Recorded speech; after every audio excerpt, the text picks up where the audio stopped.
করোনার সময় বিভিন্ন প্লট নিয়ে বাণিজ্য চলতো, এখনো সেই চাঁদাবাজি এবং বাণিজ্যগুলো চলে। আমরা আমাদের জায়গা থেকে দেখতে পেলাম যে যারা বিগত সময়গুলোতে হয়তো কেউ বছর ধরে, হয়তো কেউ যুগ ধরে অভুক্ত ছিল, তারা এখন অনেকটা দুর্ভিক্ষের মতো বুভুক্ষ হয়ে উঠেছে। কেরানীগঞ্জের উন্নয়নের জন্য অসংখ্য বাজেট এসেছে, কিন্তু কিছু ভণ্ড পীর এবং তাদের মুরিদরা সেই বাজেটগুলোকে দেশের বাইরে পাচার করেছে।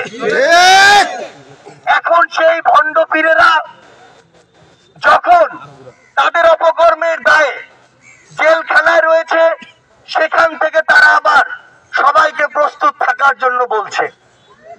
এই ভণ্ড পীরেরা যাদের নিজেদেরই এখন পর্যন্ত কোনো অস্তিত্ব আর নেই, এই ভণ্ড পীরেরা যারা নিজেরাই জানে না যে এই বাংলার মানুষের ঘৃণার কত বড় জায়গায় তারা এখন রয়েছে, এবং তাদেরকে মানুষ যদি পায়, তাদের শরীরের এক একটা অংশ কই যাবে এটা তাদের কোনো ধারণা নেই।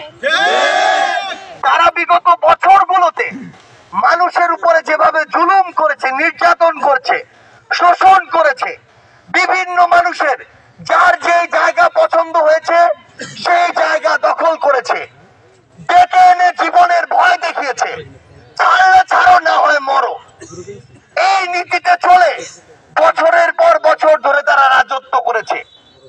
সেই হায়নারা এখন আবার দেশে এবং দেশের বাইরে থেকে এই কেরানীগঞ্জের দিকে, এই বাংলাদেশের দিকে বিভিন্ন ভাবে নজর দিচ্ছে। এত রক্ত আর জীবনের বিনিময়ে যে স্বাধীনতা, সেই স্বাধীনতার পূর্বে এবং পরে যারা এই কেরানীগঞ্জকে নিয়ে খেলার চেষ্টা করবে, আপনারা যারা এই অভ্যুত্থানে নেতৃত্ব দিয়েছেন, আপনারা আগামীর এই কেরানীগঞ্জে নেতৃত্বের হাল ধরতে প্রস্তুত থাকুন।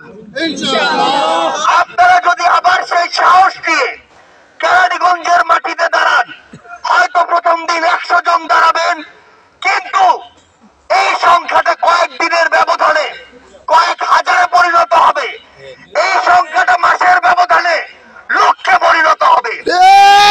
যেমন ভাবে ওই 5ই জুন থেকে শুরু করে 5ই অগাস্টে কয়েকশো ছাত্র জনতা থেকে কয়েক কোটি ছাত্র জনতা রাজপথে নেমেছিল।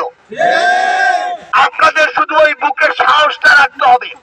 একটা জিনিস মনে রাখবেন, এতদিন আমাদেরকে ব্যবহার করা হয়েছে, আমরা আর প্রশ্রয় দেয়নি, রাজপথে নেমেছি, কিন্তু রাজপথে নামার পরেই আমরা যে নতুন বিজয় পেয়েছি, এই বিজয়ের পর যেন আমাদের কেউ ব্যবহার না করতে পারে।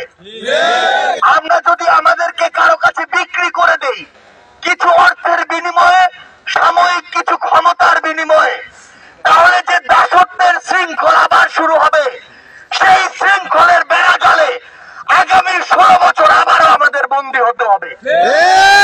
তাই আপনাদেরকে অনুরোধ করব, এই কেরানীগঞ্জের যারা বীর ছাত্র জনতা আছেন, আপনারা আপনাদের প্রতিবাদের ভাষা অব্যাহত রাখবেন, আপনাদের লড়াইটা জারি রাখবেন, যেখানে অন্যায় দেখবেন প্রতিবাদ করবেন, 100 জন নিয়ে সংঘবদ্ধ হওয়া শুরু করবেন। এটা আমরা বিশ্বাস করি অচিরে 1 লক্ষে পরিণত হবে। কেরানীগঞ্জের অফিসগুলোতে অলরেডি টাকা চালাচালি শুরু হয়ে গিয়েছে। পরিবার